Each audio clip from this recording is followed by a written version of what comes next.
Sa isang liblib na lambak na bihirang marating ng tagalabas, nakatago ang Baryo Mapayapa, isang lugar na nabubuhay sa isang hiwaga.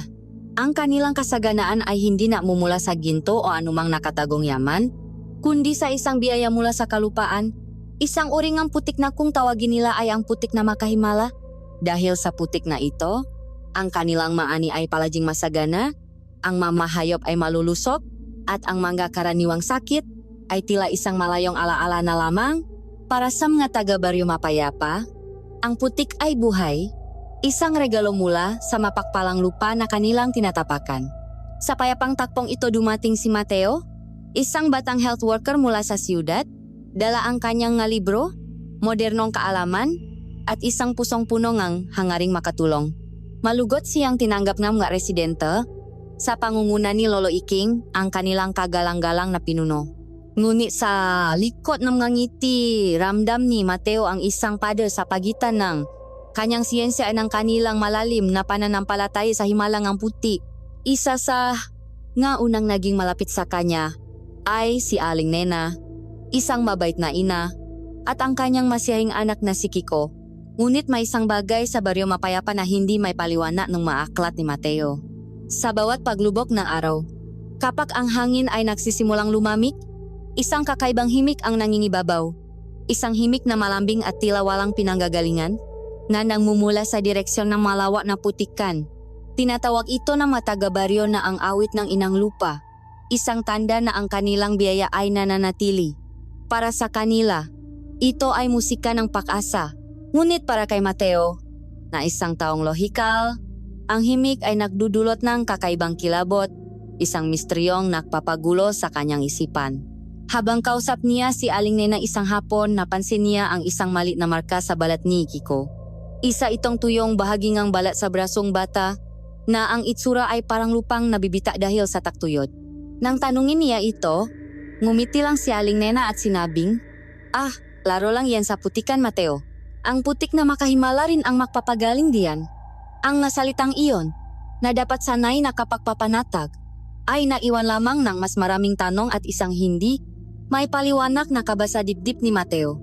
Ang kabigwang naramdaman ni Mateo sa kanyang paalis sa bahay ni Aling Nena ay mabilis na napalitan ng isang matinding determinasyon.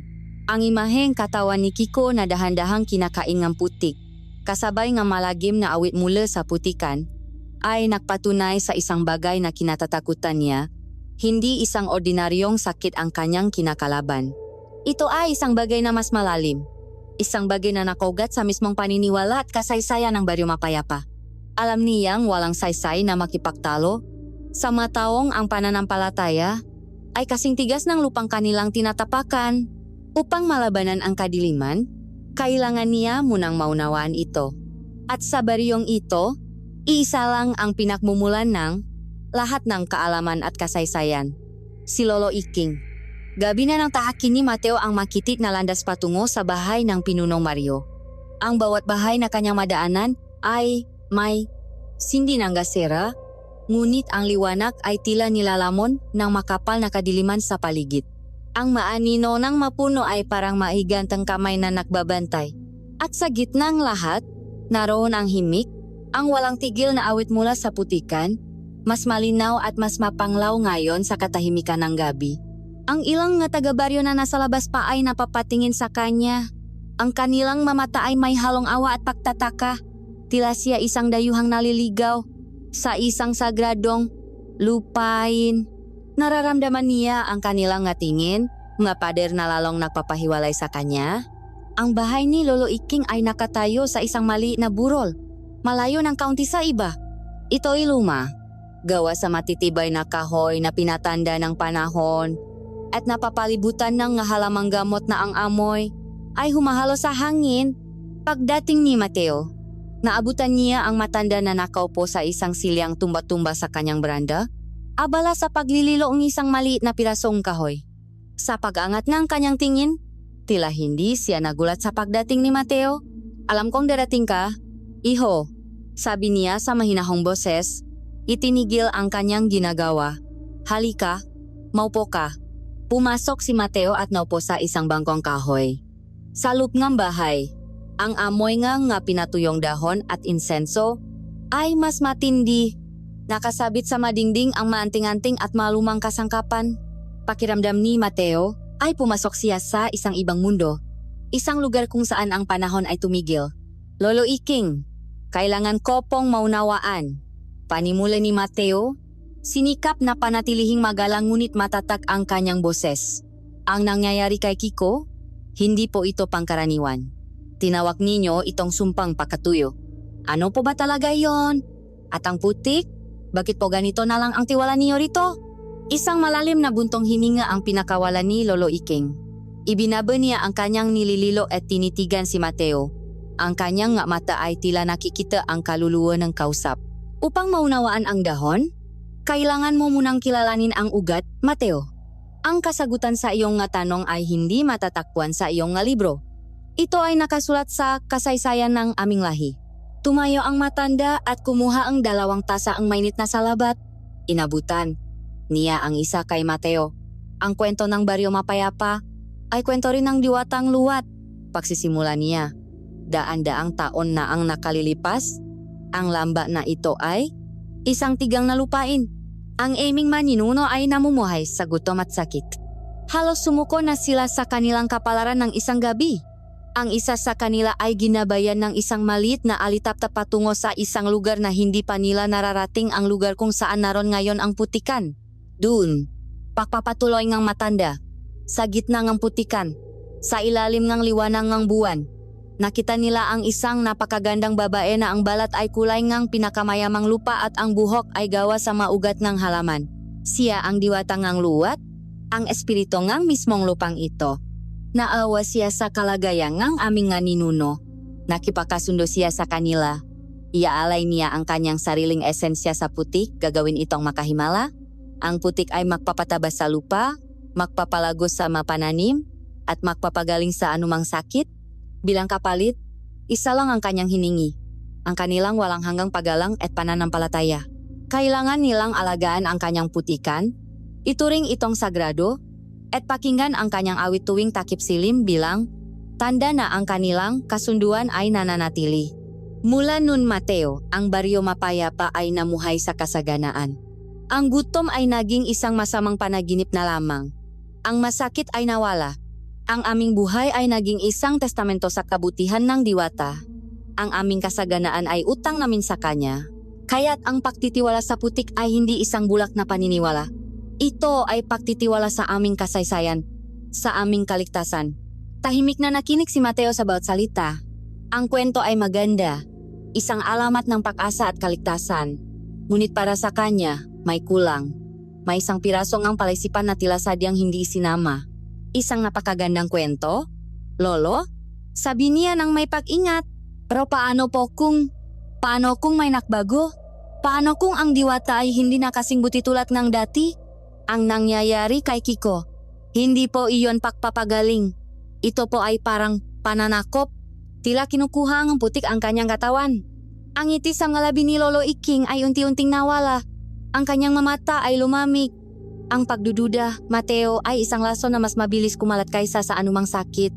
Ang diwata ay hindi nagbabago. Ang aming pananampalataya ang sinusubok.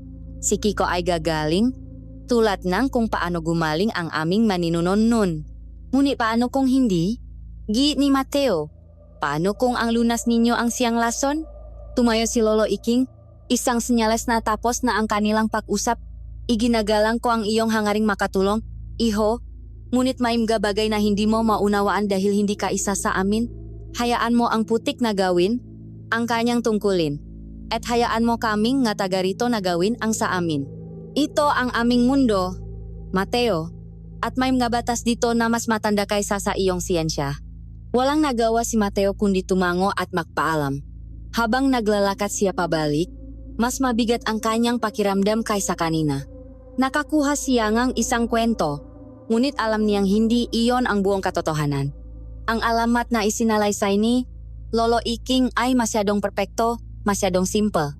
Ito ay isang bersyon na pinakinis para sa mananampalataya, isang lulabi para patulugin ang mga nagtatanong. Ngayon, mas sigurado na siya May isang madilim na sikreto na itinatago sa likod ng magandang alamat ng diwata ng luwat at si Lolo Iking ang bantay ng sikretong iyon.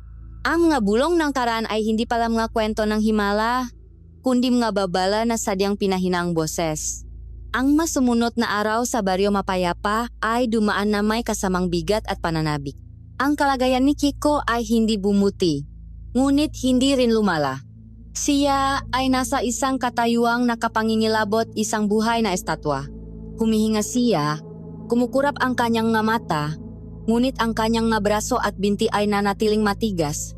Balot ng balat na tilaluat, isang permanenteng paalala ng kabiguan ng putik at ng siyensya. Si Aling Nena ay bihirang umalis sa kanyang tabi. Ang dating sigla sa kanyang mukha ay napalitan ng isang tahimik na pagluluksa para sa isang anak na buhay pangunit tila nawala na. Si Mateo naman ay walang magawa kundi makmasit. Ang kanyang medical kit ay nagsisilbing isang walang silbing simbolo ng kaalamang hindi kayang tumagos sa pader ng paniniwala. Ang katahimikang ito ay hindi nagtagal. Isang hapon habang si Mateo ay nag-ikot sa baryo, sinusubukang makalok ng payong medikal na laging tinatanggihan, isang matinis na sigaw ang bumasak sa himpapawid. Isang sigawng isang ina. Agad na tumakbo si Mateo patungo sa pinanggalingan ng tunok, sa isang maliit na dampa sa dulo ng taniman ng palay. Doon, naabutan niya ang isang babae na umiyak habang yakap-yakap ang kanyang maliit na anak na babae. At sa balikat ng bata, nakita ni Mateo ang kinatatakutan niya, ang parehong marka, ang parehong mapulang kulaabo na balat na may mabita na parang tuyong lupa. Nagsimula na, ang sumpa ay kumakalat. Salop lamang ang isang linggo, ang isang kaso ay naging 2. At ang 2 ay naging 4. Ang sakit, na dati isang pambihirang kamalasan na sinapit lamang ni Kiko, ay naging isang epidemiyang walang pinipili. Ang mabata, na dati nagahabulan sa mga lansangan, ay isa-isang ikinukulong sa kani-kanilang nga bahay nga, kanilang nga takot na magulang.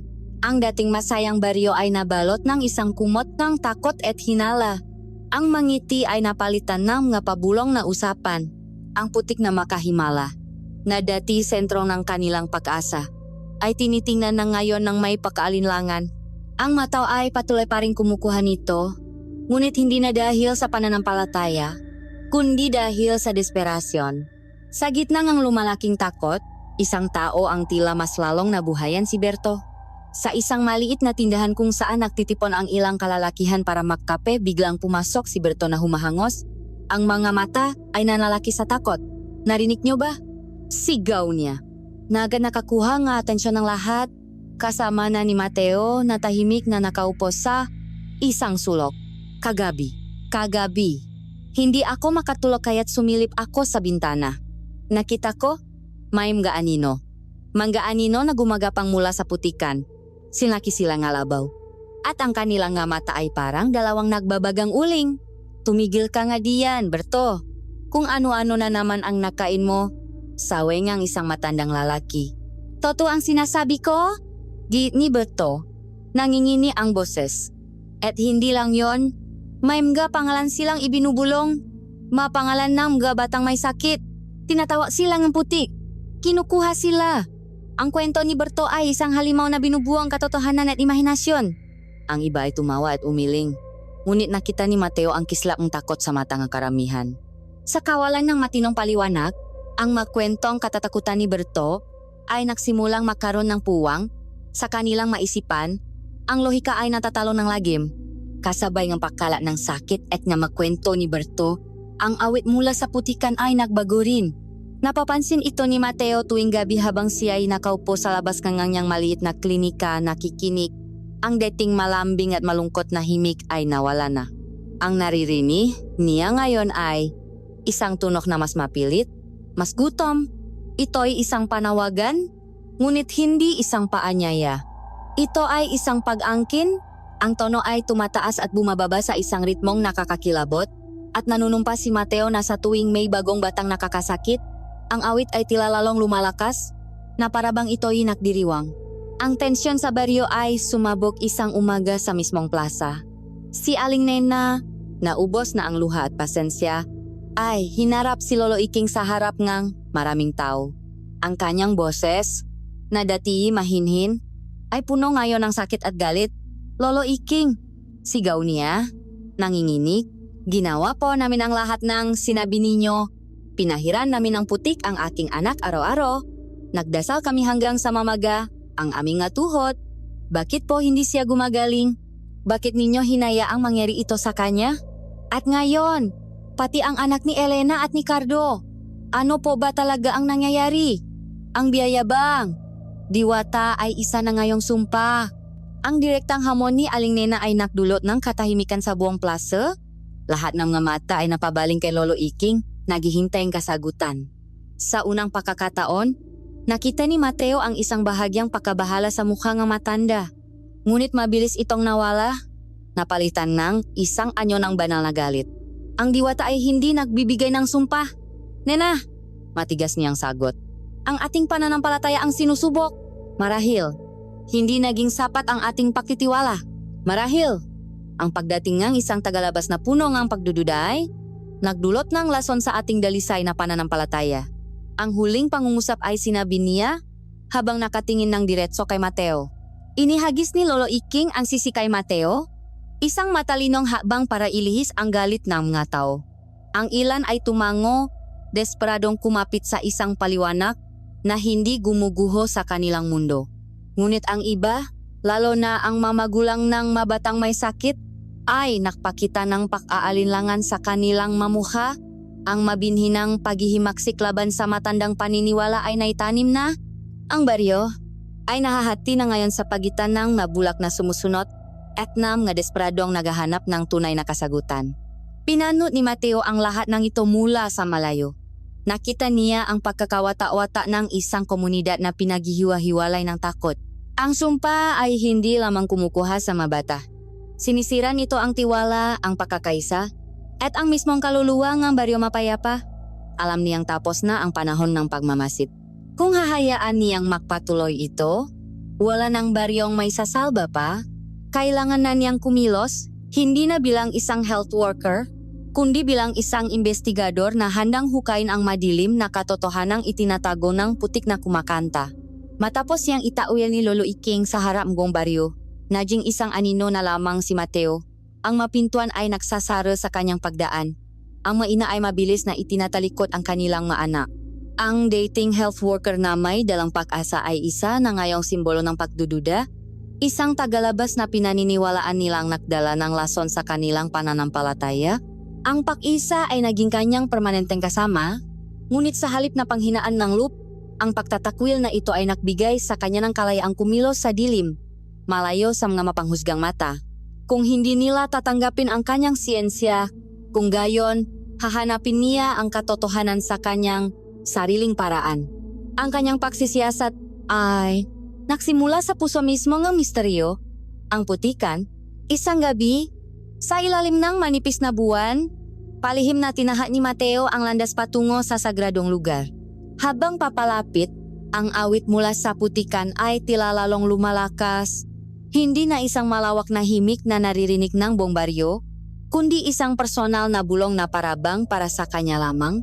Ang bawat nota ay tila isang babala, isang pag-usik. Pagdating niya sa gilid ng putikan, isang kakaibang tanawin ang sumalubong sa kanya. Ang maitim na luwat ay kumikinang sa sinangang buwan at may mabahagyang ambon na umaangat mula rito. Dala ang amoy ng nabubulok na halaman at basa-basa na lupa. May buhay sa lugar na iyon, isang buhay na sinauna at hindi maintindihan. Naglabas siyang isang sterile na sisidlan mula sa kanyang bag at maingat na kumuha ng isang piraso ng putik. Sa kanyang pahawak, naramdaman niya ang isang dipangkaraniwang init na parabang may isang bagay na pumipintik sa ilalim nito. Ang pangalawang bahagi ng kanyang plano ay mas delikado. Kailangan niyang sample mula sa isa sa mga biktima. Ang bahay ni Aling Nena ang kanyang pinili. Sa kadiliman ng gabi, dahan-dahan siyang lumapit sa kubo. Walang ilaw sa loop maliban sa isang malita kandila na nagbibigay liwanag sa silid kung saan nakahiga si Kiko. Maingat niyang binuksan ang bintana at pumasok na walang kaluskos. Naabutan niyang mahimbing na natutulog si Aling Nena sa isang upuan sa tabi ng kanyang anak, puno ng pag-ingat at konsensya. Lumapit si Mateo kay Kiko. Kinuha niya ang isang malit na scalpel at dahan-dahang kumayot ng isang napakalit na piraso ng tumigas na balat sa braso ng bata. Ang pakiramdam ay hindi tulad ng pagkaskasabalat, kundi parang pakayot sa isang pirasok ng palayok. Dala ang dalawang mahalagang sample, mabilis siyang umalis, dala ang bigat ng kanyang ginawang paglabag sa tiwala, sa kanyang maliit at pansamantalang klinika, inihanda ni Mateo ang kanyang pinakamahalagang sandata, ang mikroskopyo. Ito ang kanyang altar ng katotohanan. Isang instrumento na naghihiwalay sa katotohanan mula sa pamahiin. Inilagay niya ang sample ng putik sa isang glass slide at sinimulang i-adjust ang lens. Ngunit sa kanyang pagtingin sa eyepiece, isang kakaibang bagay ang nangyari. Ang imahe ay malabo at gumagalaw na para bang tumitingin siya sa ilalim ng tubig. Sinubukan niyang linisin ang lens, ayusin ang focus, ngunit ang imahe ay nananatiling baluktot at hindi maintindihan. Maya-maya ang awit mula sa putikan na dapat sanay na sa labas lamang ay tila pumasok sa loob ng silid, isang mahinang ugong na gumagambala sa kanyang konsentrasyon.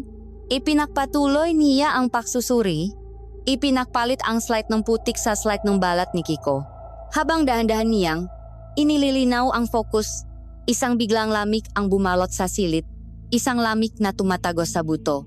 Ang kanyang gasera ay biglang kumurap-kurap na parang hihingalin bago tuluyang namatay. Iniiwan si Mateo sa dilim. Sa gitna ng katahimikan, narinig niya ang isang matinis na tunog, isang ping. Nang muli niyang masindihan ang gasera, nakita niya ang isang bagay na nakpatigil sa kanyang paginga. Ang glass slide na may sample ng balat ay basak sa gitna. Ngunit hindi iyon ang pinakamasama. Ang lens mismo ang kanyang mikroskopyo, ang kanyang bintana sa mundo ang siyensya, ay mayroon na ring isang malinaw na bitak. Isang matining takot at galit ang sabay na naramdaman ni Mateo. Ito ay hindi isang aksidente. Ito ay isang pag-atake. Anuman ang nilalang na nasa likod ng sumpang ito, ito'y may talino, may kapangyarihan, at alam nitong siya ang kalaban. Ang kanyang makasangkapan, ang kanyang lohika, ang kanyang buong pagkatao bilang isang tao ng siyensya, ay tila isang biro lamang sa harap ng isang kapangyarihang kayang baluktutin ang pisikal na mundo. Doon napatanto ni Mateo na hindi niya matatalo ang kalaban sa sarili niyang larangan. Kung ang siyensya ay walang silbi, kung gayon kailangan niyang labanan ang hiwaga gamit ang hiwaga, kailangan niyang alamin ang mapatakaran ng larong ito, ang kasaysayan ng sumpa. Ang alamat na ikinuwento ni Lolo Iking ay hindi sapat. Iyon ay isang pabalat lamang. Kailangan niyang mahanap ang orihinal na kwento, ang totoong nangyari. Naisip niya ang maliit na gusaling barangay, isang lugar na bihirang gamitin maliban sa mga pagpupulong. Sa likod nito ay may isang bodega, isang silid na pinaglalayan ng malumang kasangkapan at, marahil, malumang dokumento. Isang gabi, muli siyang kumilos sa ilalim ng dilim. Sinira niya ang kandadong bodega at pumasok sa isang silid na amoy alikabok at lumang papel. Sa gitna ng mga sira-sirang silya at mga kinakalawang na gamit, nakita niya ang isang baul na kahoy. Sa loob nito ay naroon ang kanyang hinahanap, malumang talaan, malistahan ng mga residente, at sa ilalim ng lahat, isang manipis na kwaderno na ang balat ay gawa sa katat. Ang tinta sa loob nito ay kupas na, at ang sulat kamay ay luma. Ito ay isang tala-arawan, ang tala-arawan ng isa sa mga unang pinuno ng baryo. Nanginginig ang makamay ni Mateo habang binubuklat niya ang nga marurupo na pahina. Ang maunang isinulat ay tumutugma sa kwento ni Lolo Iking, ang tagutom, ang pagod, at ang pagkatuklas sa diwata ng luwad. Ngunit habang papalapit siya sa bahagingang kasunduan, nagiba ang tono ng pagsusulat. Naging mas mabilis, mas magulo, na parabang isinulat ng may takot. Binasa niya ang huling pangungusap sa pahinang iyon, isang pangungusap na nagpatinding ang lahat ng balahibo sa kanyang katawan. Ipinangako niya ang kasaganaan kapalit ng aming pananampalataya, ngunit sa paglipas ng panahon, naunawaan namin na ang hinihingi niyang kabayaran ay hindi lamang paggalang. Ito ay isang handog, isang buhay na handog. Ang nga salitang, iyon ay isang susi sa isang mas madilim at mas karumal-dumal na katotohanan kaysa sa kanyang inaasahan. Ang mga salitang nabasa ni Mateo sa lumang tala-arawan ay tila isang malagim na hatol, isang buhay na handog. Ang pariralang iyon ay umaling-aungaw sa kanyang isipan, Binibigyan ng isang mas madilim at mas nakapangingilabot na kahulugan ang lahat ng kanyang nasasaksihan. Ang pagtigas ng katawan ng mabata, ang malagim na awit, ang pananampalatayang bulak ng mataga-baryo lahat ay mga piraso na isang napakasamang ritual na hindi niya pa lubos na naunawaan. Itinago niya ang tala-arawan sa ilalim ng kanyang higaan. Isang mapanganib na sekretong siya lamang ang nakakaalam.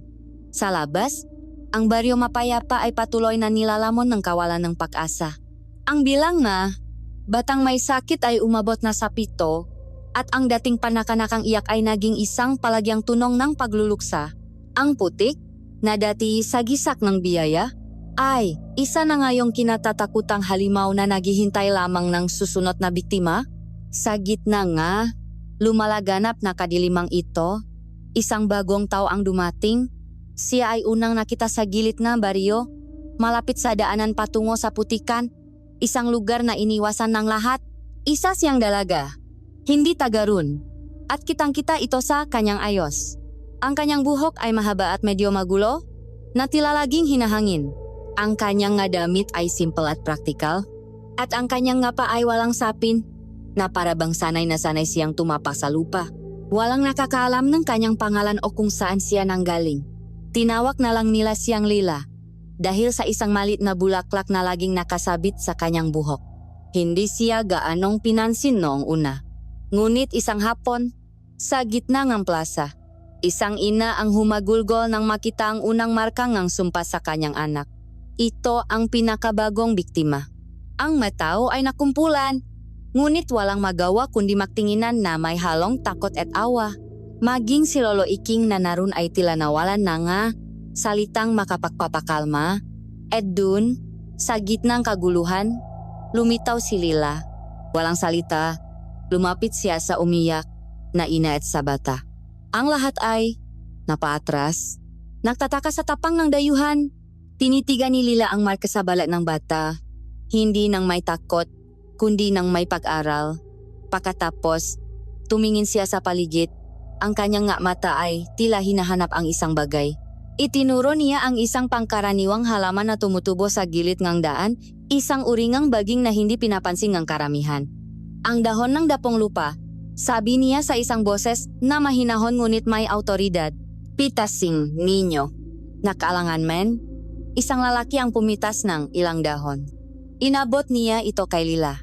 Kumuha si Lilang 2 patak na bato, ipinatong ang nga dahon sa ibabaw ang isa, at dinikdik ito gamit ang isa pa hanggang sa ito'y maging isang berdeng sapal. Ang amoy ng dinikdik na halaman ay kumalat sa hangin. Ang sakit na ito ay parang apoy na dahan-dahang nagiging bato. Paliwanag niya sa mga nakapaligid sa kanya. Ang lunas na ito ay parang tubig. Hindi nito kayang patayin ang apoy, ngunit kaya nitong pigilan ang pag-init at pakalat. Marahan niyang kinuha ang brasong ng bata at ipinahit ang dinikdik na dahon sa marka. Halos kaagad-agad, isang nakikitang pagbabago ang nangyari. Ang mapulang pamamaga sa paligid ng marka ay humupa. Ang balat, bagamat naroon pa rin ang pakatuyo, ay tila hindi na kasing tigas ng dati. Ang bata, na kanina'y hindi mapakali sa hapdi, ay unti-unting kumalma. Isang kolektibong buntong hiningangang pagkamangha at pag-asa ang narinig mula sa matao. Sa isang iglap, si Lila ay pinalibutan na nila. Sino ka? Paano mo nalaman iyan? May lunas ka ba? Sunod-sunod nilang tanong. Ngumiti lamang si Lila ng bahagya. Ako'y isang manlalakbay lamang.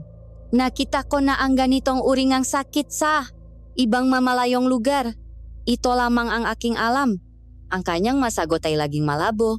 Nagiwan ng mas maraming tanong kaysa kasagutan, na lalong nagpadagdag sa kanyang misteryo. Si Lolo Iking ay nakmamasit mula sa malayo. Ang kanyang mukha ay isang maskarangang hindi mabasa na emosyon. Ang kanyang kapangyarihan sa baryo ay biglang nakaroon ng katapat.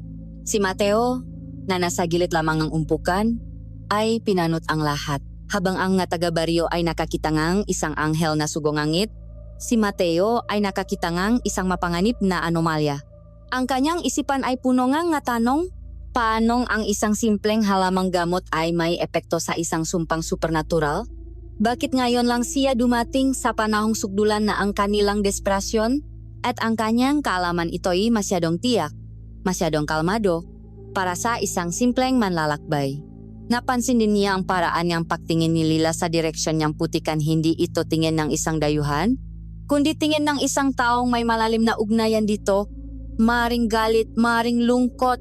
Nang magsimulang magdispos sa ang tao, dala ang bagong kaalaman tungkol sa dahon ng dapong lupa, nilapitan ni Mateo si Lila. Salamat sa ginawa mo para sa bata. Panimula niya. Ginawa ko lang ang nararapat, sagot ni Lila. Hindi tumitingin sa kanya, abala sa pagpupulot ng mga natirang dahon. Pero hindi iyon sapat na sagot, sabi ni Mateo. Ang ginawa mo kanina, hindi iyon pangkaraniwan. Saan mo natutunan iyan? Ano ba talaga ang sakit na kumakalat dito?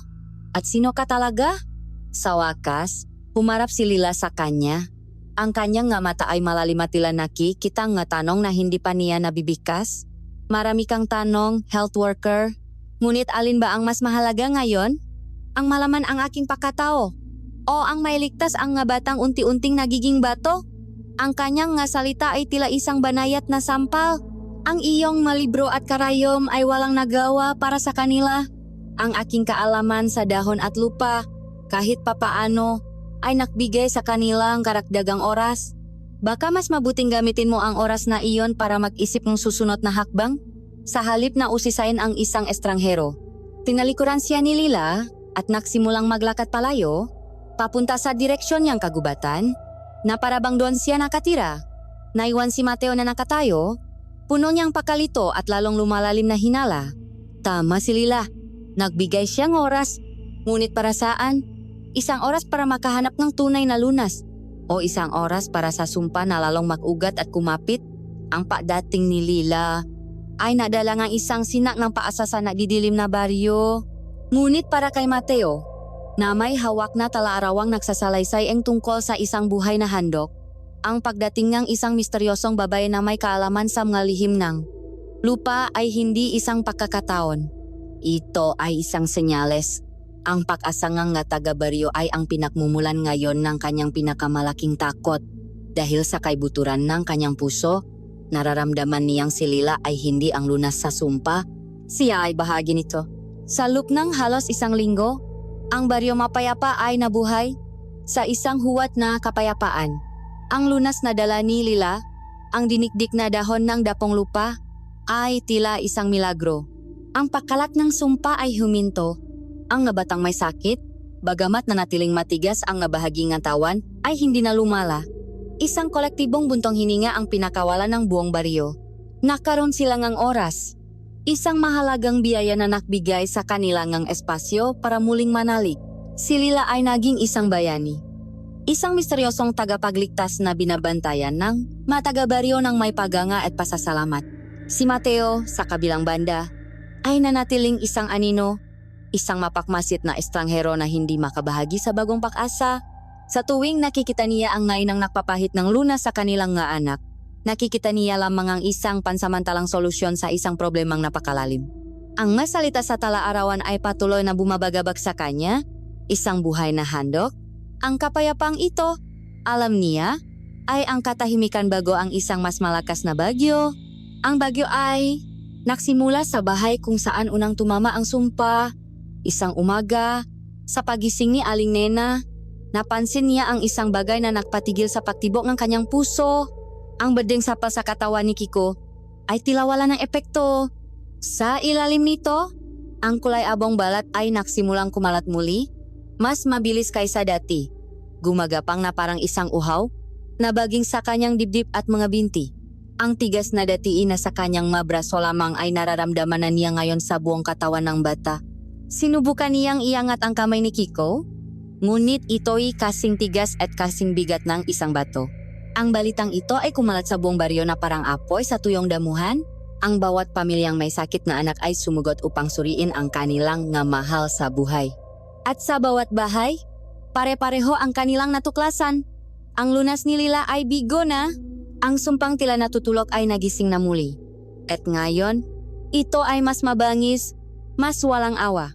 Ang pansamantalang paginto ay isa lamang palang pagkakataon para sa sumpa na mag-ipon ng lakas. Ang sumunod na nangyari ay mas masahol pa kaysa sa inaasahan ng sinuman. Ang mabata ay hindi na lamang naninigas. Ang kanilang mabalat ay tuluyan ng nawala ng kulay Naging isang makinis at malamig na ibabaw na kulay abo, na parabang sila ay inukit mula sa isang blokeng luwat.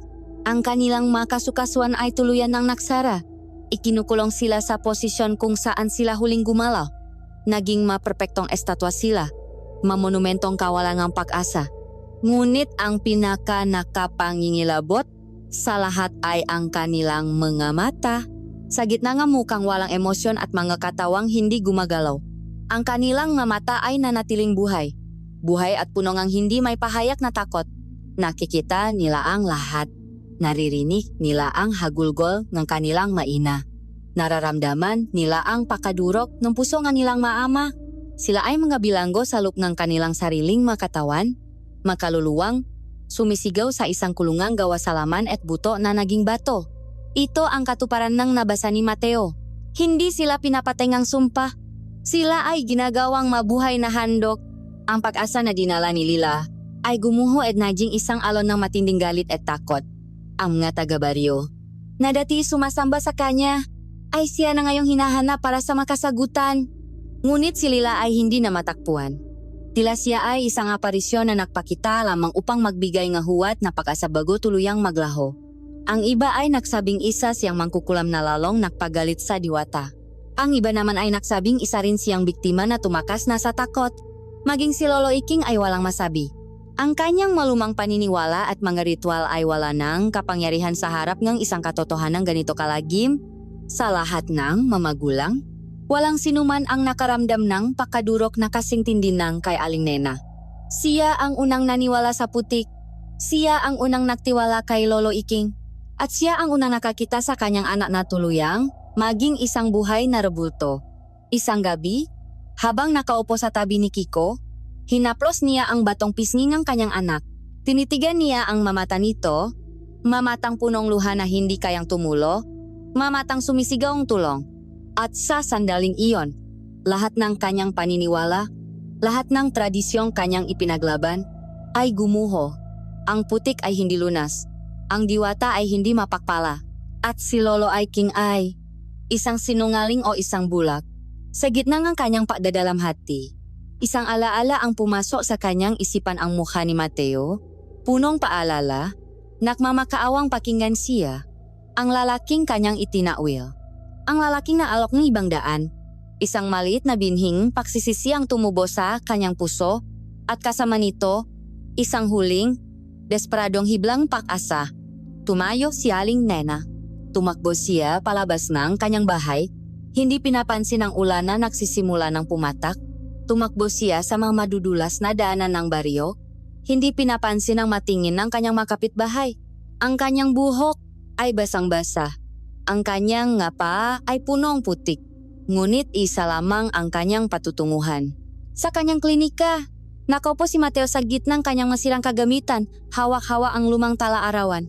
Narinig niya ang malakas na kalabog sa kanyang pinto. Sa kanyang pagbukas, bumaksak sa kanyang harapan si Aling Nena, basang-basa, nanginginig, at wasak na wasak.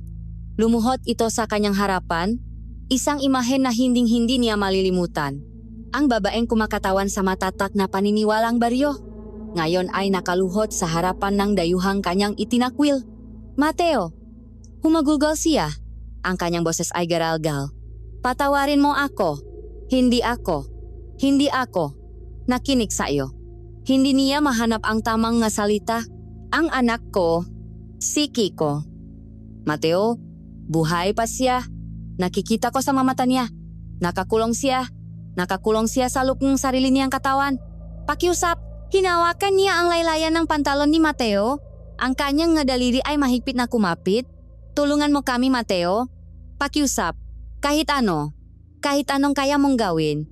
Ikaw na lang ang natitira sa amin. Walang pamamataas ang mga mata ni Mateo, tanging isang malalim na awa. Dahan-dahan siyang lumuhod upang magpantay sila at marahang itinaas ang babay. Sa wakas, pagkatapos ng mahabang panahon ng pag-isa, mayroon na siyang isang kakampi. Ang kanilang mga kamay ay nagtakbo sa gitna ng desperasyon ang kamay ng isang inang nawalan ng lahat at ang kamay ng isang lalaking may hawak ng isang madilim na katotohanan. Ang huwat na pag-asa ay tuluyan ng namatay, ngunit sa mga abo nito, isang bago at mas tunay na pag-asa ang nagsisimulang umusbong. Dinala ni Mateo si Aling Nena sa loob ng kanyang klinika. Isinara ang pinto laban sa ulan at sa mga matang mapanghusgang ang baryo. Pinaupo niya ang babaeng nanginginig at binigyan ng isang basong tubig. Sa ilalim ng liwanag ng gasera, ang muka ni Aling Nena ay isang mapangang pakadurok. Ang bawat linya ay nagpapahaya ng isang bigong panalangin.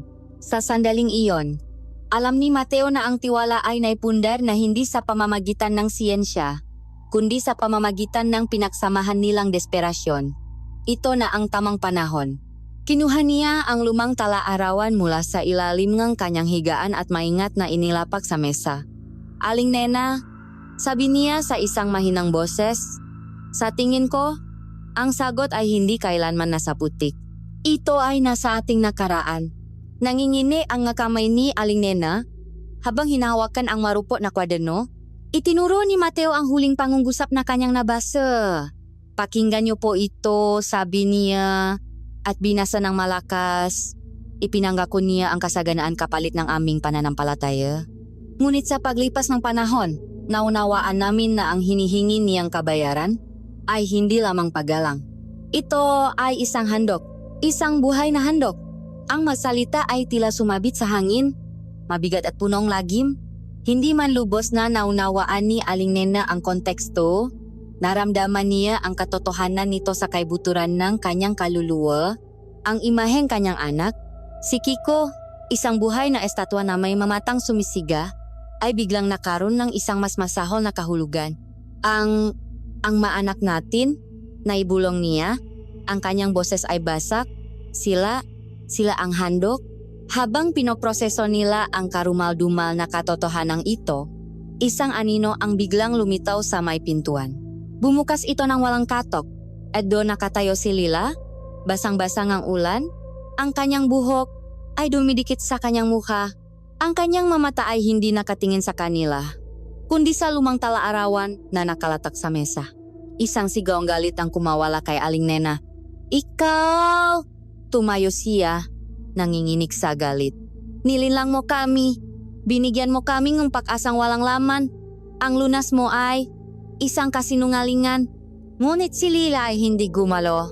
Nanatili siyang kalmado sa harap ng galit ng ina. Hindi ko kayo nilinlang, Aling Nena. Sagot niya. Ang kanyang boses ay malungkot.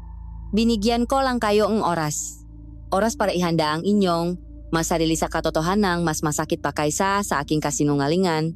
Ang kanyang tingin ay bumaling kay Mateo. At sa wakas, natakuan mo na rin ang simulang katotohanan iyon. Sino ka ba talaga?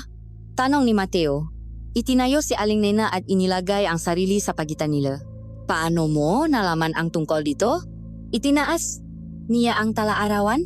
Isang malalim na buntong hininga ang pinakawalan ni Lila bago naksalita. Ang pangalang Lila ay selamang kaswatan.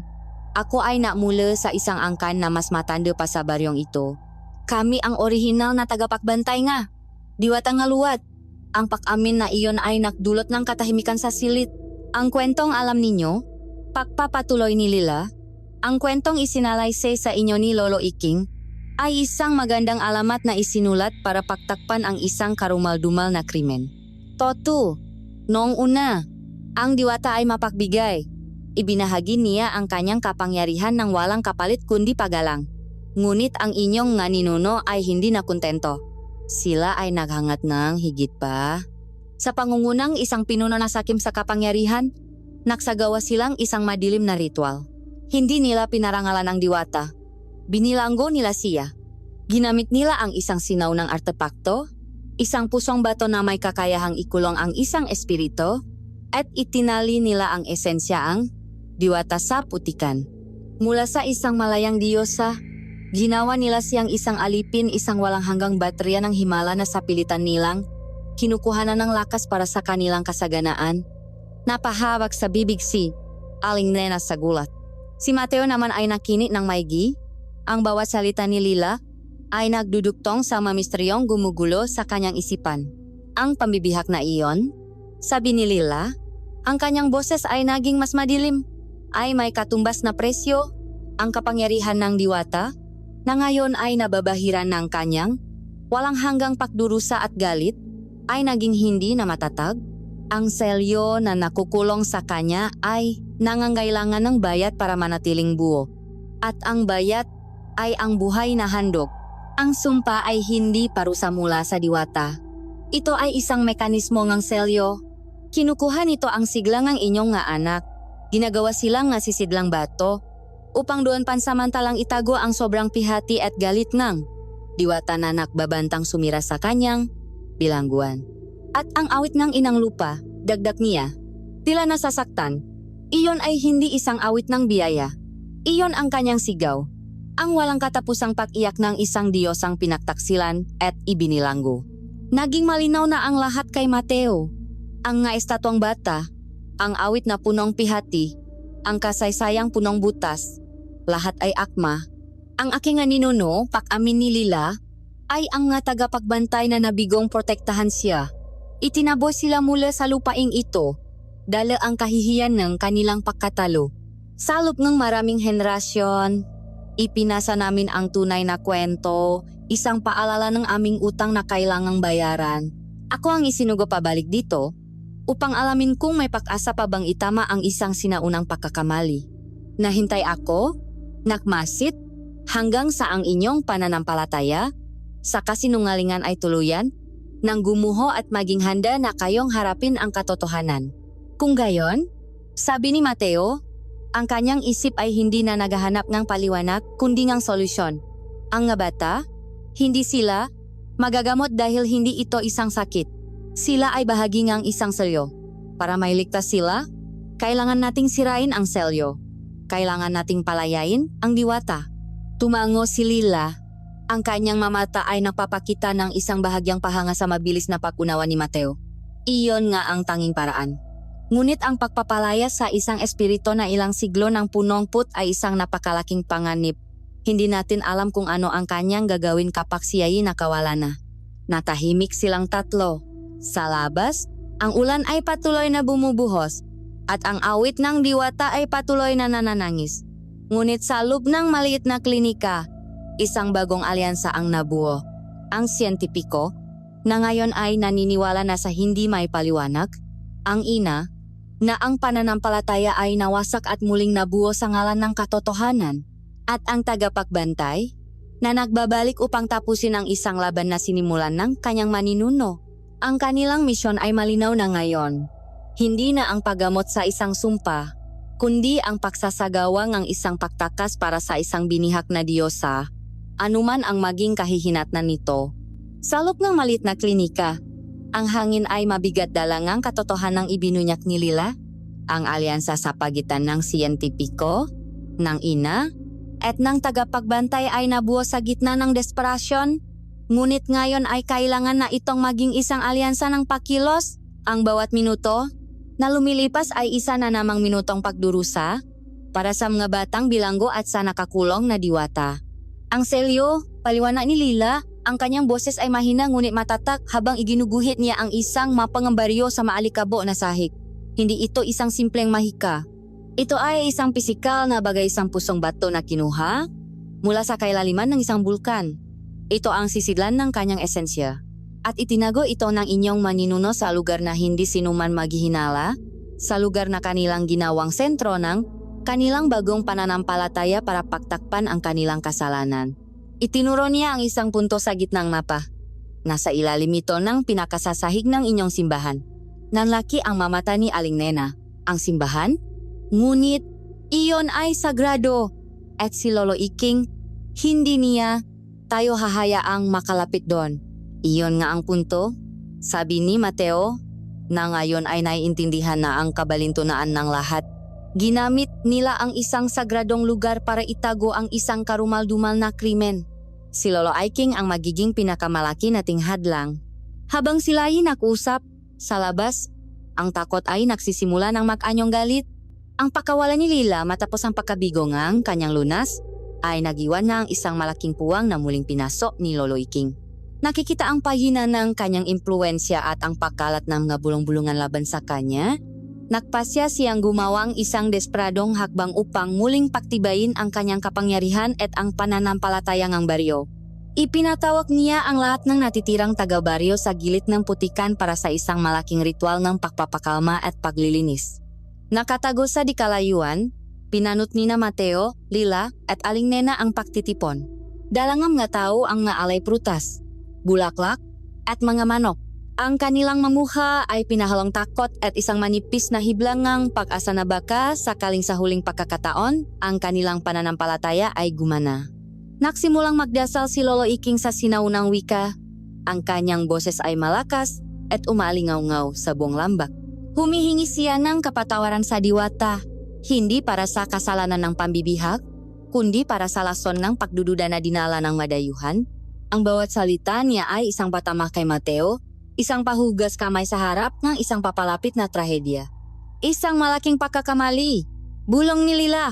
Ang kanyang mamata ay nakapako sa putikan. Hindi niya pinapakalma ang diwata.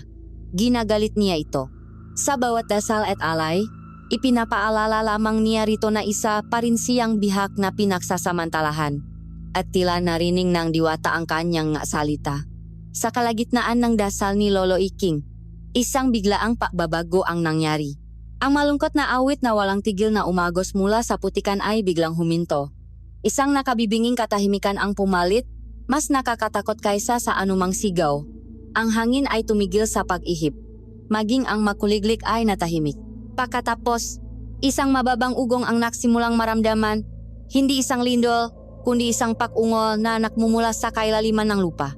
Ang ibabaw ng putikan ay nagsimulang mag-alburuto, hindi mga bulang ang hangin, kundi mga itim at malapot na substansya na kumukulo sa galit. Nagsimulang umatras ang nga tao. Ang kanilang mapanalangin ay naging masigaw ng takot. Mula sa sentro ngang kumukulong putikan, isang anyo ang dahan-dahang umaangat. Noong una, isa lamang itong tumpok ng putik at lupa. Ngunit pagkatapos, mga braso na gawa sa makakabuhol-buhol na ugat at mga sanga ng puno ang biglang pumilas mula sa tumpok. Matutulis at baluktot na parang mga kuko ng isang halimaw.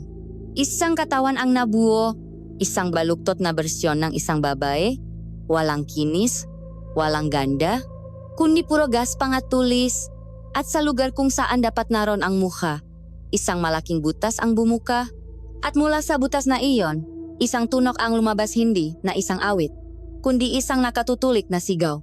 Isang sigawang purong pagdurusa, galit, at paghihiganti na yumanik sa buong kalupaan at tila bumibiyak sa kaluluwang lahat ng nakarinig.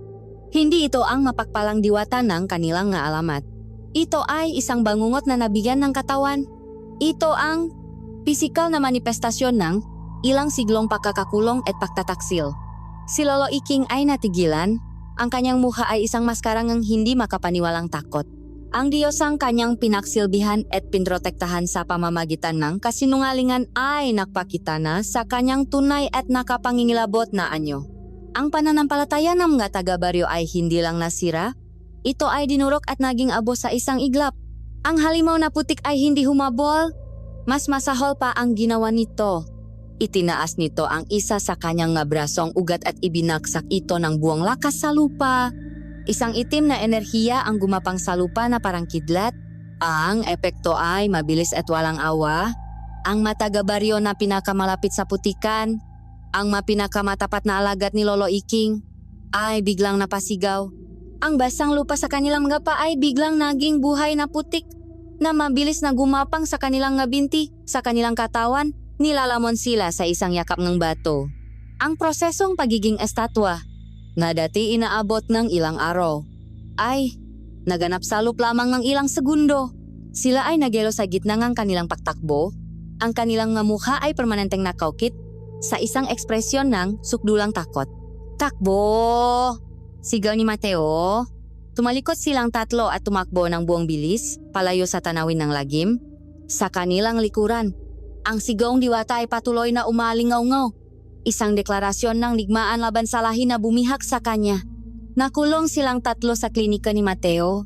Ang kanilang mapuso ay kumakaripa sa takot at adrenaline. Ang plano nila ay nawala na ang saysay.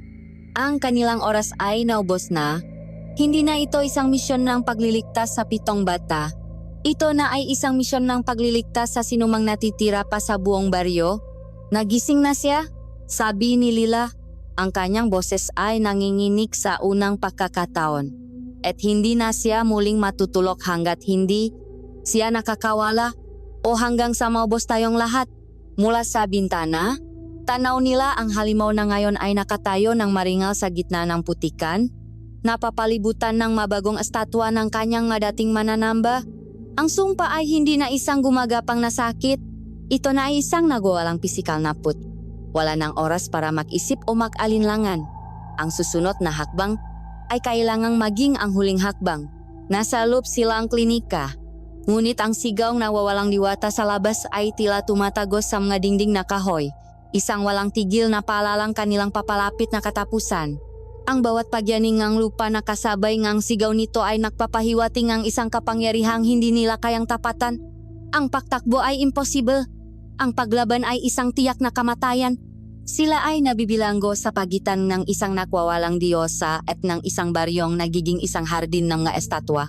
Hindi natin siya kayang labanan, sabi ni Mateo. Ang kanyang boses ay halos hindi marinig sa gitna ng ugong.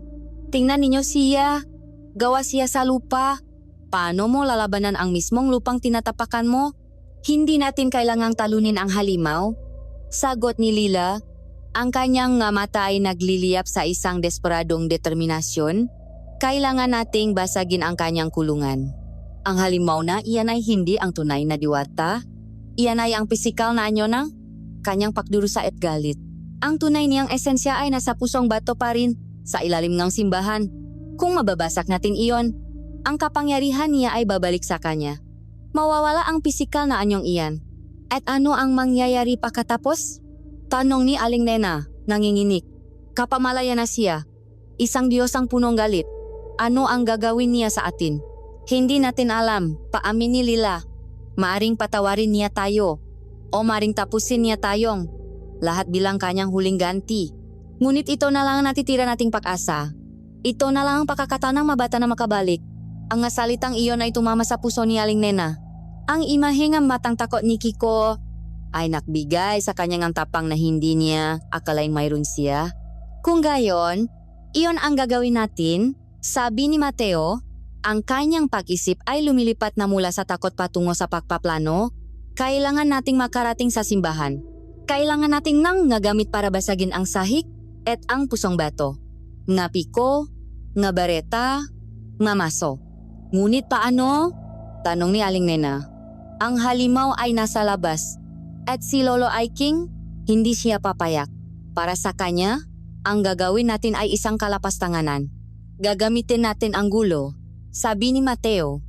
Nasa gitna pa rin ang putikan ng halimaw, tila nahirapang kumawalan ng tuluyan. Bibigyan tayo nitong kaunting oras. At si Lolo Iking, kailangan nating harapin siya. Kailangan nating papiliin ang nga tao. Alin ang mas mahalaga? Ang isang gusaling bato o ang buhay ng kanilang nga anak? Dala ang isang plano na halos walang kasiguraduhan. Lumabas silang tatlo mula sa klinika. Ang tanawin sa labas ay isang impyerno. Ang sigaong diwata ay mas malakas at ang ilang makubo ay nasusunok. Sa di kalayuan, natakpan nila ang isang grupo nga natitirang taga-baryo. Nagsisiksikan sa lupngang nasirang tindahan. Ang kanilang mamuha ay blanko sa takot. Si Aling Nena ang unang nagsalita. Ang babaeng dati isang tahimik na ina lamang ay humakbang pasulong. Ang kanyang boses ay malakas at puno ngang isang bagong tuklas na kapangyarihan. Mga kababayan, sigaw niya, hanggang kailan tayo magtatago? Hanggang kailan natin hahayaang ang ating maanak ay maging bato? Ang lahat ng ito ang sakit. Ang halimaw ay hindi isang parusa mula sa langit. Ito ay singil sa isang lumang utang na itinago sa atin ng ating mga pinuno. Ang ating kasaganaan ay itinayo sa pakdurusangang isang binihak na espiritu. Pagpapatuloy niya, ang bawat salita ay puno ngang pait. Ang simbahan na ating dinadasalan ay ang mismong bilangguan niya. Ngayon, kailangan nating itama ang pagkakamali ng ating maninuno. Kailangan nating palayain siya. Makasinungalingan. Isang malakas na boses ang sumagot. Lumitaw si Lolo Iking mula sa likod ng umpukan, kasama ang ilan sa kanyang matatapat na alagad. Ang kanyang mukha ay puno ng galit. Huwag kayong makinig sa mga lapastangan na ito. Nais nilang sirain ang huling sagradong lugar sa ating baryo. Nais nilang palabasin ang isang demonyo para lamang pagtakpan ang kanilang makasalanan. Ang tanging demonyo dito ay ang kasinungalingang ipinamana mo sa amin. Lolo, sagot ni Mateo, itinaas ang lumang talaarawan. Nakasulat lahat dito, ang pagtataksil, ang pagbibihag. Tapos na ang panahon ng maalamat, ang mga taga-baryo ay napagitna sa dalawang panik. Sa isang banda ay si Lolo Iking, ang simbolo ng kanilang nakaraan, ng kanilang tradisyon, ng kanilang pagkakakilanlan ngunit isa ring simbolo ng kanilang kasalukuyang pagbagsak. Sa kabilang banda ay sina Aling Nena, Mateo, at Lila isang ina, isang dayuhan, at isang misteryosong estranghero na nag-alok ng isang mapanganib at nakakatakot na katotohanan, ngunit nag-alok din ng isang maliit na sinak ng pag-asa. Isang lalaki na ang anak na babae ay isa rin sa mga naging estatwa ang unang humakbang pasulong at tumayo sa tabi ni Aling Nena. Wala nang mas masama pa sa nakikita kong pagdurusa sa mamatang aking anak araw-araw. Sabi niya, hawa ang isang ita, kung may kahit isang pagkakataon, gaano man kalit, na may balik siya, gagawin ko. Ang kanyang tapang ay nagsilbing mitsa. Isa-isa, ang iba pang nga magulang ng mga biktima ay sumunot. Ilan pang kalalakihan at kababaihan, napagod na sa takot at sa makasinungalingan, ay pumili nga ang kanilang panik. Isang maliit at desperadong hugbo ang nabuo, armado hindi nga totong sandata, kundi ng piko, pala, at ita makasangkapang nga magsasaka, na ngayon ay gagamitin sa isang dikmaang hindi nila kailanman inakala. Ang kanilang marsa patungo sa simbahan ay isang paglalakbay sa gitna ng kanilang nawasak na mundo. Ang bawat sulok ay may paalala ng kanilang kabiguan. Ang maestatwang kanilang makaibigan at kapitbahay ay nakatayo na parang mabantay sa daan. Ang kanilang mamuha ay nakaukit sa walang hanggang takot. Sa di kalayuan, ang halimaw na diwata ay patuloy na nagwawala. Ang kanyang sigaw ay ang musikang sumasaliw sa kanilang desperadong misyon. Pagdating nila sa simbahan, ang gusaling bato na dati kanilang kanlungan ay tila isang malaking puntot sa gitnang kaguluhan. At sa harapan ng malaking pinto nito, nakaharang sina Lolo Iking at ang kanyang mahuling alagat, isang linya ng mamatatandang lalaki na handang ipagtanggol ang kasinungalingan hanggang sa kanilang huling hininga. Isang matinding katahimikan ang namagitan sa dalawang grupo. Sa isang panik, ang revolusyon na dalangang katotohanan. Sa kabila, ang tradisyong handang pumatay para manatiling buo ang isang huwat na kapayapaan. At sa kanilang likuran, ang sigaw ng isang diyosang naghihintay ng kanyang kalayaan o ng kanyang paghihiganti. Ang huling laban para sa kaluluwa ng baryo mapayapa ay magsisimula na. Ang kalangitan sa itaas ng baryo mapayapa ay tila nakikidalamhati. Bumubuhos ng malakas na ulan na humahalo sa maluha at takot ng mga tao. Ang sigaw ng diwata ay kasabay na ngayon ng dagundong ng kulok, isang simponya ng katapusan. Sa harap ng simbahan, ang dalawang panik ng baryo ay makaharap, isang linya na iginuhit hindi sa lupa, kundi sa pagitan ng kasinungalingan at ngang desperadong katotohanan. Sa ngalan ng ating maninuno, hindi kayo makakapasok, sigaw ni Lolo Iking. Ang kanyang boses ay nanginginig ngunit puno ng determinasyon. Nakatayo siya sa harap ng pinto, ang kanyang nga braso ay nakaunat na parang isang pastol na nagtataboy ng mga lobo. Sisirain ninyo ang huling sagradong bagay na natitira sa atin, ang nga ninuno rin natin ang nakulong sa kanya. Ganting sigaw ni Aling Nena. Ang kanyang boses ay basak ngunit nagliliyap sa tapang ng isang ina. At ang mana natin ang siyang nagbabayad sa kanilang kasalanan. Tapos na ang panahon ng pagtatago, Lolo. Haharapin na natin ang katotohanan. Walang salita ang maaring makayos sa hidwaang iyon. Sa isang hudyat mula kay Mateo, ang maliit na grupo nga, desperadong magulang, at magsasaka ay sumugot. Ang nangyari ay hindi isang majiting na labanan, kundi isang magulo at malungkot na pagtutulakan sa pagitan ng nga dating makakapitbahay. Ang makamao ay hindi itinaas para manakit, kundi para itulak para makadaan. Sa gitna ng kaguluhan, natumba si Lolo Iking sa basang lupa, hindi dahil sa isang malakas na suntok, kundi dahil sa bigat ng sama-samang desperasyon na hindi na niya kayang pigilan. Ang kanyang pagbagsak ay ang pagbagsak ng isang lumang mundo, Ginamit na mga lalaki ang isang malaking troso bilang pamukpok sa lumang pinto ng simbahan. Ang tunong na bibiyak na kahoy ay umaling-awngaw, mas malakas pa kaysa sa kulok. Sa ikatlong pag-umpok, bumigay ang pinto, bumubukas sa isang madilim at tahimik na espasyo sa loob. Ang loob ng simbahan ay isang malaking kontradiksyon sa kaguluhan sa labas. Ang hangin ay amoy lumang kahoy at kandila. Ang katahimikan dito ay halos sagrado. At ang kanilang pagpasok na may dalang mapiko at maso ay tila isang matinding kalapastanganan. Ngunit wala ng panahon para sa pagsisisi. Dito, sabi ni Lila, ang kanyang boses ay isang bulong. Itinuro niya ang sahig na bato sa harap mismong altar. Sa mismong sentro ng simbahan. Nasa ilalim niyan. Nararamdaman ko ang pintik niya. Walang pak-alinlangan. Sinimulan ng malalaki ang pakwasak. Ang tunong bakal na tumatama sa bato ay isang brutal na musika sa loob ng banal na lugar. Ang bawat pakpukpok ay isang paglaban sa kasaysayan, isang pagbasag sa isang huwat na pananampalataya. Ang mapirasong sahig ay lumilipad. Ang alikabok ay humahalos sa malamig na hangin. At habang sila'y nahuhukay, naramdaman nila ang isang malakas na pagyanig. Isang nakatutulig na sigaw ang narinig nila, hindi na mula sa malayo, kundi nasa labas lamang ng madingding. Ang diwata ay narito na. Isang damuhalang braso na gawa sa ugat ang biglang bumasak sa isa sa mga bintanang salamin, nakalat ng mga may kulay na bubok sa sahig. Ang mga tao ay napasigaw sa takot, ang halimaw ay sinusubukang pumasok, habang ang ilan ay nagpapatuloy sa pahuhukay. Ang iba naman ay humawak sa kanilang maitak, handang ipagtanggol ang kanilang makasama laban sa magumagapang na ugat na pumapasok sa mabutas ng simbahan. Sa wakas, pagkatapos ng ilang minutong punong pagod at takot, natanggal nila ang mahuling bloking bato. Sa ilalim nito, sa isang maliit na hukay, naroon ang kanilang hinahanap, ang pusong bato. Ito'y isang itim na bato na hugis puso, halos sinlaking ang ulo ng isang tao. Hindi ito kumikinang, ngunit tila hinihigop nito ang lahat ng liwanag sa paligid. At sa gitna nito, isang mapulang ilaw ang marahang pumipintik, kasabay ng ritmo ang sigaw ng diwata sa labas. Ito na, siga ni Mateo, kailangan na nating basagin yan.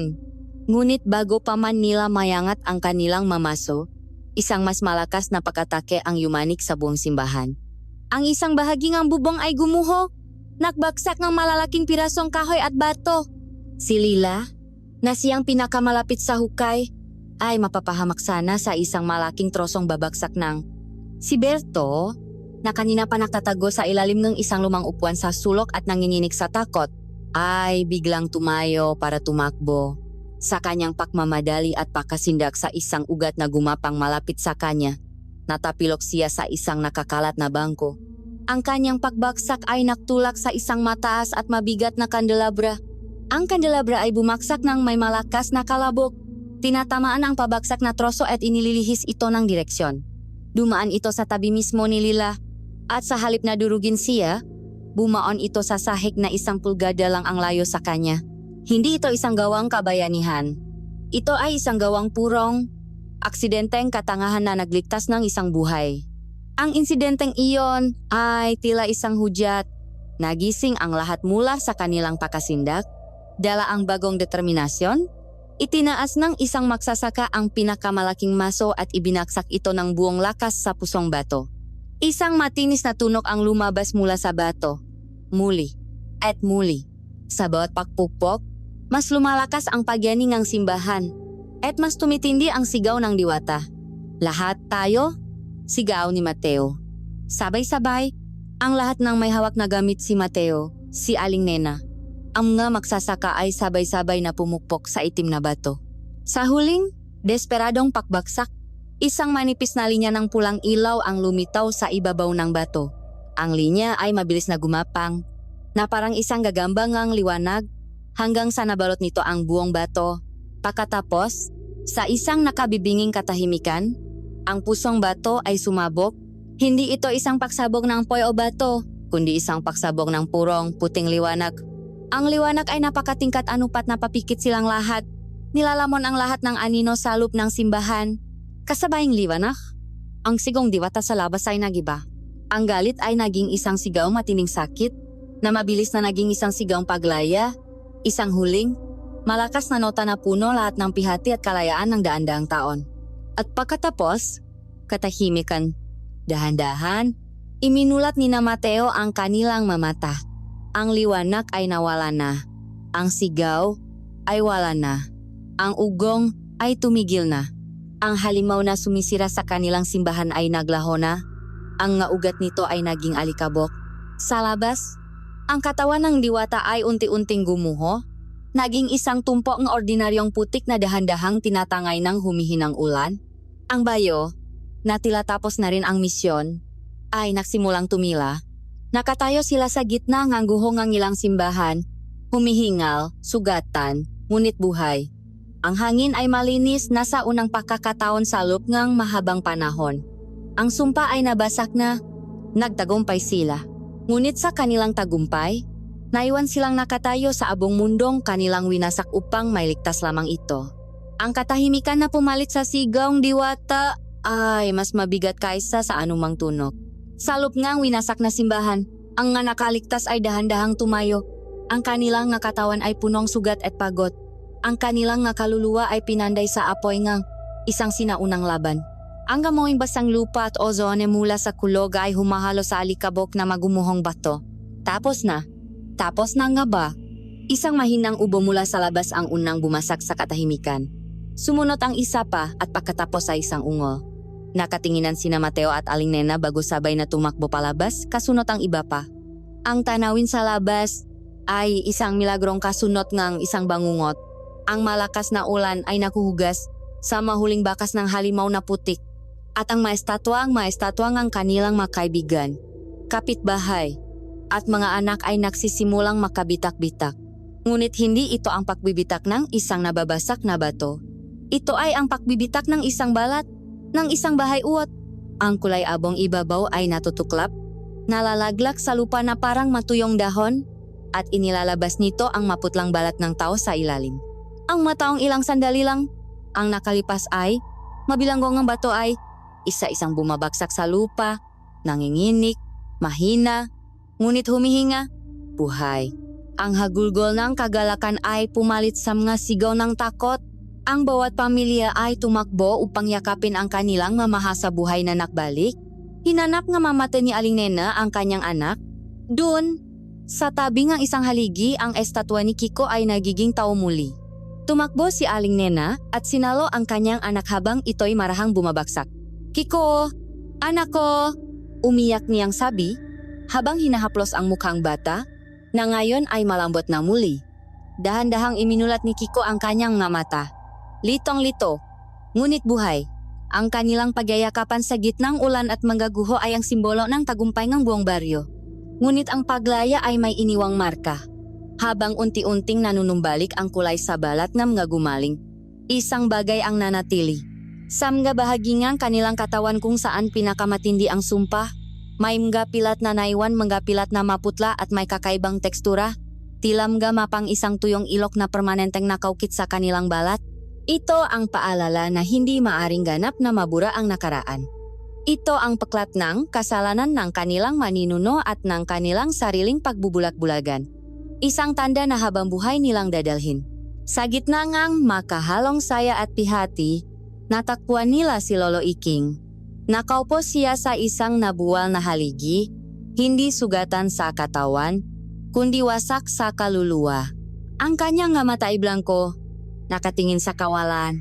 Ang lahat ng kanyang ipinaglaban, lahat ng kasinungalingang kanyang inalagaan, ay gumuho sa isang gabi lamang. Walang sinuman ang sumigaw sa kanya o nanakit sa kanya, hindi na kailangan. Ang kanyang kaparusahan ay ang mabuhay sa gitna nga katotohanan ng kanyang itinalgo at harapin ang mamatang punong awa at pangunawa mula sa mataong kanyang iniligaw. Ang masumunod na araw ay panahon ng muling pagbangon. Ang baryo mapayapa ay nailigtas, ngunit ang kanilang himala ay nawalan na. Ang putikan ay isa na lamang ordinaryong putikan, tahimik at walang kapangyarihan. Ang kanilang masaganang ani ay bumalik sa normal. Ang kanilang pambihirang kalusugan ay napalitan ng mga karaniwang sakit. Nawala ang kanilang gintong hawla. Kailangan nilang matutong mabuhay muli, hindi sa pamamagitan ng isang ninakaw na biyaya, kundi sa pamamagitan ng pawis ng kanilang mga noa at ng lakas ng kanilang pakakaisa. Marami ang nakakalang alis na si Mateo, tapos na ang kanyang laban. Ngunit sa pagtulong niya sa pag-alaga sa mga sugatan at sa pag-organisa ng muling pagtatayong baryo, natakpuan niya ang isang bagay na hindi niya hinahanap. Isang tunay na tahanan, nakpasya siyang manatili, hindi na bilang isang dayuhan, kundi bilang isang ganap na bahagi ng komunidad. Itinayo niya ang isang totoong klinika sa tulong ng mga taga-baryo. Isang lugar na nag-alok ng lunas na batay sa kaalaman, hindi sa pamahiin. Si Lila ay nagpaywan din, ang misyon ng kanyang angkan ay natapos na. Malaya na siyang umalis, ngunit pinili niyang manatili upang maging bagong tagapagbantay hindi ngang isang binihag na diyosa, kundi ngang isang bagong ugnayan sa pagitan ng mga tao at ng kalikasan. Tinuruan niya sila tungkol sa mga tunay na halamang gamot sa tamang panahon ng pagtatanim at sa kahalagahan ng pakikinig sa tunay na awit ng lupa, ang tunog ng hangin, ng tubig, at ng mapunong nagpapasalamat. Isang taon ang lumipas. Ang baryo mapayapa ay hindi na kasing sagana ng dati. Ngunit ito ay mas toto, mas matatag. Ang matao ay mas nagtutulungan. Ang kanilang mangiti ay mas taos puso. Sapagkat ang kanilang samahan ay nabuo na ngayon sa pinagsamahang pagsubok at katotohanan. Ang winasak na simbahan ay hindi na muling itinayo. Hinayaan nila itong manatili bilang isang monumento, isang paalala ng kanilang nakaraan na hindi dapat kalimutan. Ang sumpa ay wala na. Ang diwata ng luwat, sa kanyang paglaya, ay tila nagpatuloy na sa kanyang paglalakbay. Iniwan ang baryo sa sarili nitong kapalaran. Ngunit minsan, sa mga gabing tahimik at walang ulap, kapag ang hangin ay umihip ng marahan mula sa direksyon ng putikan, may ilang mamatatanda ang nanunumpa na may naririnig pa rin silang isang napakahinang himik. Hindi na ito isang sigaw ng sakit o galit. Ito ay isang bulong na dala ng hangin, isang buntong hininga ng isang malayong alaala, isang paalala na ang lupa ay hindi kailanman nakakalimot.